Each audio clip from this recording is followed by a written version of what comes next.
Digits is a dice game, and you use 10-sided dice. They go from 0 to 9.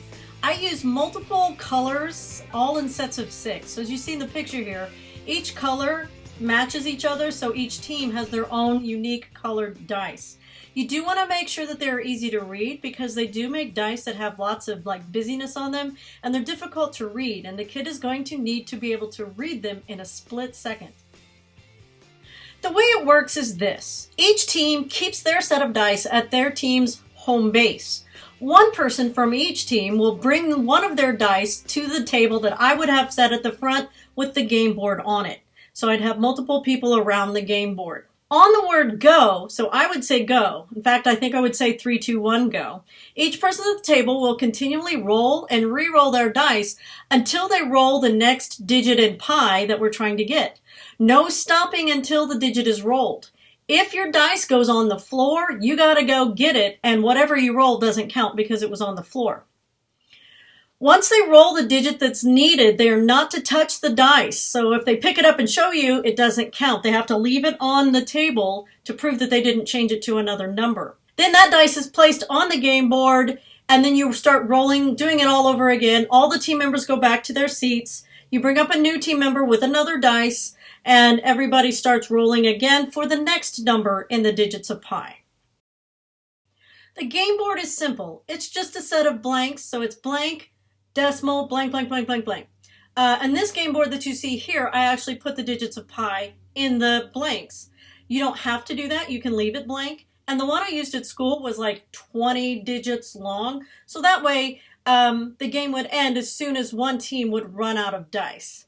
You can make it by hand on paper like this, or you can print it out on computer. Or you can take a dry erase marker and draw it on a plastic table or on a nice long sheet of butcher paper just to see how long it can get. The longer it is, the more strange it is and the more interested your students will be. Your mark, get set, roll. You're rolling for a 3. Rolling for a 3. Got it. Got it. All right. BC's got it. Next, you're rolling for a 1. Are you ready? Yeah. Mark, set, roll. Got it. All right, Smarty Pants got it. Before you get all upset about the nicknames that these girls have, these girls are my friends' daughters, and they've earned these nicknames in different ways. The one that I call Disgusting Child, you'd be surprised, but she can burp the most disgusting burps of anyone I've ever seen. And then she'll just giggle about it, so that's how she earned the nickname. She actually prefers to be called Disgusting Socks, but I keep forgetting to call her Disgusting Socks. And then there's the ancient one in the middle. She's the oldest. And then there's Smarty Pants, who likes to correct other people when they're wrong, and that's how she got the name Smarty Pants. Next, you're rolling for a 4. On your mark, get set, roll. Got it. Oh, I got Smarty it. Pants said it before the ancient one. And now we're rolling for a 1. On your mark, get set, roll. Oh.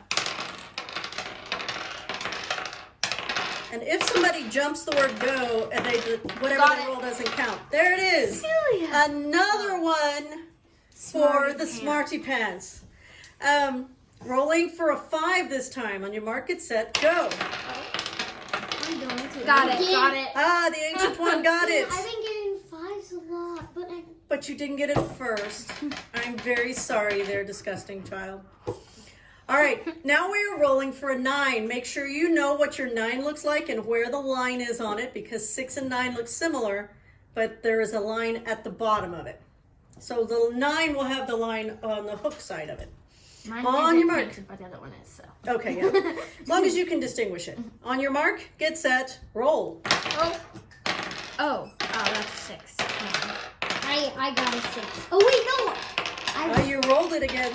Just keep rolling. But I got it. I did that. And I got it. There you go. All right, disgusting child got it. And if you do happen to get it and keep rolling, it does not count. So disgusting child had to continue rolling. Yeah. Now we're rolling for a 2. On your mark, get set, roll.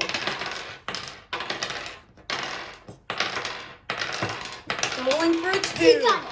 All right, disgusting child got it. Got it. And the last digit here, we are rolling for a 6. Sucks. Remember, a 6 is kind of like a 9, but the line is underneath. Yeah. On your mark, get Okay. set, roll. Got it. There it I is. got 3 Roll nines. the 6. Okay, so now the point totals. Whose dice is this one? Ancient. All right, Ancient One has 2, so you got 20 points, Ancient One.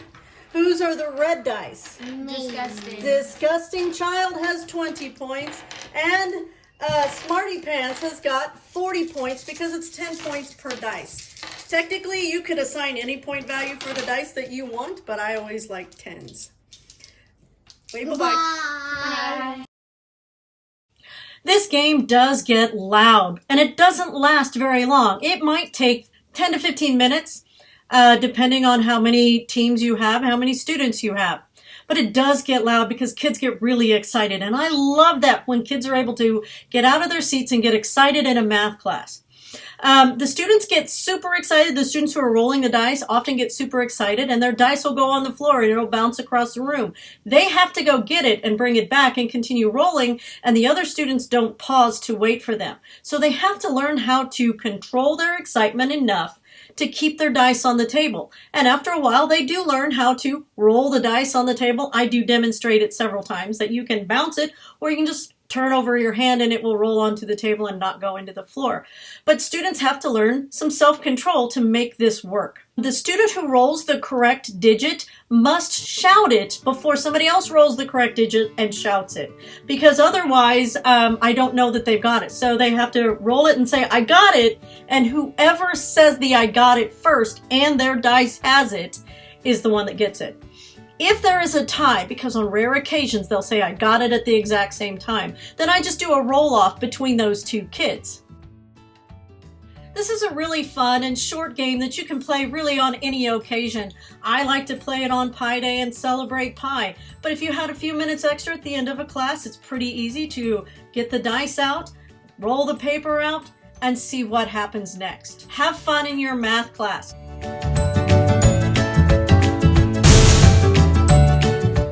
Thanks for watching, and I'll see you in the next video.